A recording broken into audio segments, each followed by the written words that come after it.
লা তুনফিকু আলা মান ইনদা রাসূলিল্লাহ। আল্লাহর পাশে যারা, আল্লাহর নবীর আশপাশে যারা আছে, রাসূলুল্লাহর আশপাশে যারা আছে, এদের পিছনে খরচ করো না। হাত্তা ইয়ানফাদ্দু, তাহলে কি করবে দেখবা কিছুদিন পরে এগুলো সব ছেড়ে টেড়ে দিয়ে চলে যাবে।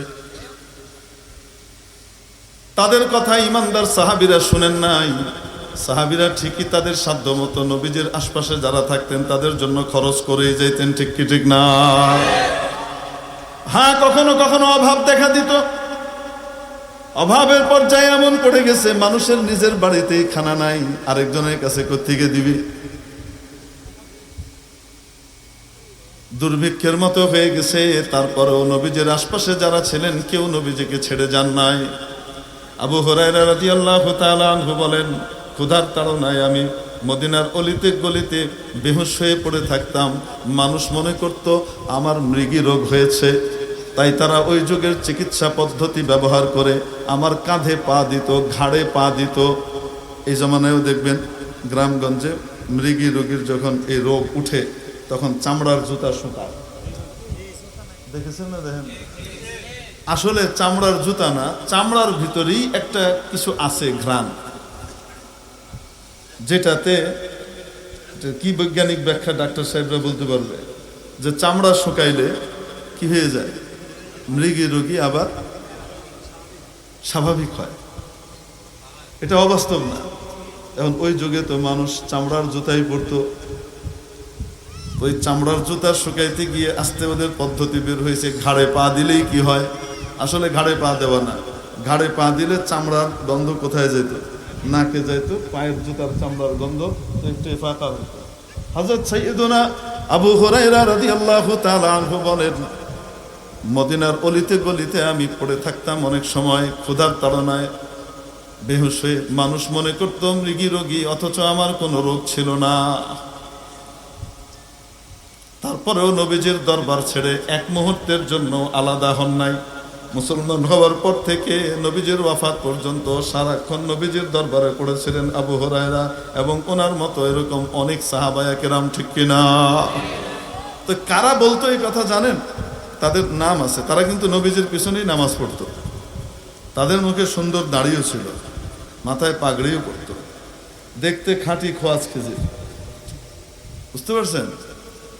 উপরে মুসলমান, ভিতরে কি কাফের। এদের নাম কি? এদের একটা বিশেষ নাম আছে, বলেন তো? উপরে এক, ভিতরে এক। এদেরকে কি বলে? মুনাফিক বলে। এরা ইমানদার সেজে অন্যান্য ইমানদারদেরকে আল্লাহ আল্লাহ রসুলের পথে খরচ করতে বাধা দিতে দিত। আমরাও তাদের মতোই হব, কি বলেন আপনারা? এই জমানায় যদি কাউকে দেখেন এই কাজ করছে, তাহলে বুঝবেন তার ইমানে ঝামেলা তৈরি হয়ে গেছে। তার ইমানের ভিতরে কি হয়ে গেছে? বুঝে হলে তো মুনাফিক, আর যদি না বুঝে করে তো তাহলে মুনাফিকের কাজ করতেছে। মুনাফিক না, কিন্তু কাজটা কার মতো হইতেছে? মুনাফিকের মতো। আল্লাহ তাআলা আমাদেরকে ভালো ভালো জায়গাতে খরচ করবার তৌফিক বেশি বেশি করে দান করেন, বলি আমিন। তো এখন রানীমা বলতেছে, এগুলো একটা ছোট লোক, এটাকে আপনি কি দিবেন? ভালো জায়গায় খরচ করেন, ওকে সাজা দিয়ে টাকা কেড়ে নেন, লোভের সাজা। জাতিকে শিক্ষা দেওয়া দরকার। সাজা বলে, আচ্ছা সুযোগ একটা পাওয়া গেছে, এই এদিকে আসো, তোমাকে এত টাকা দিলাম যে তোমার 3 পুরুষ খেয়ে চলতে পারবে, আর তুমি এই একটা টাকা পড়ে গেল, এটার জন্য তোমার এত লোভ যে এটা তোমাকে নিতে হবে। তো ধীবর সাথে সাথে উত্তর দেয় জেলে, মহারাজ অনুমতি দিলে আমি একটু কিছু বলি। বলো। তো সে বলছে, আমার লোভ হয়েছে বলে আমি টাকা উঠিয়েছি এরকম নয়, বরং যে টাকাটা পড়ে গেছে নিচে, সেটার এক পাশে আপনার চেহারা খোদিত আছে আর আরেক পাশে আপনার নাম অঙ্কিত আছে। আপনার নাম আর আপনার চেহারা কোথায় পড়ে থাকবে? মাটিতে, যেখানে মানুষ হাঁটে ওই জায়গায় পড়ে থাকবে। এটা আমার সহ্য হয় নাই, তাই আমি আপনার সম্মান রক্ষার্থে ওটাকে মাথায় উঠে এনেছি। বাদশা কয়, আরো 4000 হয়েছে কত? তো উপস্থিত বুদ্ধি আল্লাহর নেয়ামত কিনা? আসতে বলেন, উপস্থিত বুদ্ধি এটা আল্লাহর নেয়ামত কিনা? যে হ্যাঁ, নেয়ামতের সঠিক ব্যবহার করতে পারলে 4 3 4 12,000 পাওয়া যায়। বুঝেন নাই মনে হয়?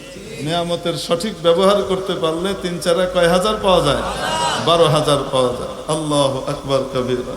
হ্যাঁ, কথা যথাসময়ে যথাযথটা বলতে পারা, এটা আল্লাহর বহুত বড় নিয়ামত। এই জন্য বলতেছিলাম যে যখন জিজ্ঞেস করলাম আপনাদেরকে, আল্লাহ পাক যে আমাদেরকে কেঁচো বানান নাই, আমাদেরকে চেলা বানান নাই, আমাদেরকে সাপ বানান নাই, আরশোলা বানান নাই, বিচ্ছু বানান নাই, ইঁদুর বানান নাই, ছুঁচো বানান নাই, অন্য কোনো প্রাণী না বানিয়ে আশরাফুল মাখলুকাত মানুষ বানিয়েছেন, এটা কার নিয়ামত?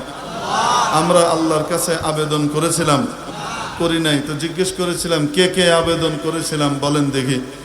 তো একজন হাত উঠাইছিল তখন, এখন আরেকজন উঠায় বাঁশ ধরছে, বুঝে ফেলছে, উনি উঠায় মাথা চুলকায় ঠিকঠাক করে ফেলছিলেন। তো বলেন আমরা কেউ আল্লাহ তাআলার কাছে আবেদন করেছিলাম? বিনা আবেদনে রব্বুল আলামিন আমাকে আপনাকে আশরাফুল মাখলুকাত হযরত সাইয়্যিদুনা আদম আলা নবিয়্যিনা ওয়া আলাইহিস সালাতু ওয়াস সালামের আকৃতিতে তৈরি করলেন, ওনার বংশে তৈরি করলেন। এটা কার নিয়ামত? এই নিয়ামতটার কারণে এত এত অনেক ফ্যাসিলিটি আমি আপনি পাই, যেই ফ্যাসিলিটি অন্য অনেকে পায় না। কি ফ্যাসিলিটি? ইমানদার হোক চাই বেঈমান হোক, নাস্তিক হোক চাই মুনাফিক হোক, যেই হোক না কেন, যদি আদম আলাইহিস সালামের আকৃতিতে তৈরি হয় মানুষ হিসেবে, রব্বুল আলামিন দুনিয়াতে তার জন্য 10 জন ফেরেশতা নিয়োজিত করে রাখেন, যে 10 জন ফেরেশতা চারদিক থেকে তার হেফাজত করে সব সময়।